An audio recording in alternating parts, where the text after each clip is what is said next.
ये हमारी सूची की त्रासदी है कि गांधी जी जैसे व्यक्ति के बाद इस सदी के एक सिरफिरे व्यक्ति का जिक्र हो रहा है। ये है एडोल्फ हिटलर 16वें नंबर पर। हिटलर तो एक सरफिरा इंसान था, हत्यारा था, लेकिन उसने अपने जीवन काल की सदी को पूरी तरह बदल दिया। उसने तो पूरी यूरोपीय प्रणाली को ही उखाड़ फेंका। दुनिया के मंच पर यूरोप की हैसियत गिराने के लिए वही जिम्मेदार था। वो उस जर्मनी की संतान था जो प्रथम विश्व युद्ध की हार से उबर रहा था। एडोल्फ हिटलर बेहद मामूली पृष्ठभूमि से उठकर इतिहास का सबसे निर्मम तानाशाह बन गया। वो करिश्माई और चालाक था। उसे ताकत के बल पर काम निकालना भी आता था और राजनीतिक जोड़ तोड़ के जरिए भी। लेकिन सत्ता तक पहुंचने के लिए उसने बड़ी चतुराई से प्रोपेगेंडा का सहारा लिया।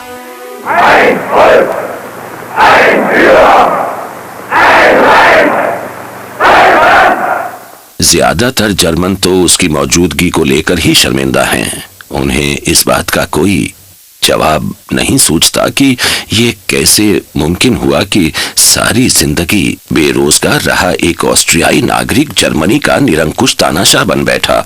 दरअसल सरकार की बागडोर एक सरफिरे के हाथ में आ गई थी। ये अजीब बात है कि ये शख्स पूरी दुनिया पर कब्जा करने के बेहद करीब पहुंच गया था। द्वितीय विश्व युद्ध का रुख बदलने के लिए कई देशों को गठजोड़ बनाना पड़ा, लेकिन उससे पहले तो हिटलर अपने आतंक से हमें भयभीत कर ही चुका था, जो आज भी हमें सिहराता है। पहले किसी ने भी जानबूझकर और सिलसिलेवार तरीके से दुनिया से एक नस्ल को खत्म करने की साजिश नहीं रची थी। उसने अपने पूर्वाग्रहों की खातिर बेहिसाब अत्याचार और जुर्म किए। इस बात का कोई तार्किक जवाब नहीं है कि लोगों को गैस चेंबर्स में क्यों मार डाला गया।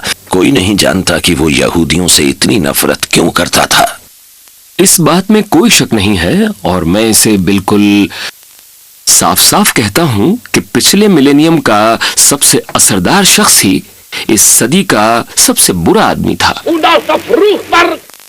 एडोल्फ हिटलर ने जो कुछ किया उसे कभी भुलाया नहीं जा सकता। सिर्फ उसी के कारण 5 करोड़ लोग मारे गए। सबसे ज्यादा कहर यहूदी लोगों पर ढाया गया और लोग भी इसका शिकार हुए। उसकी विरासत आज भी बोस्निया और कोसोवो और दुनिया के कुछ अन्य हिस्सों में जारी है।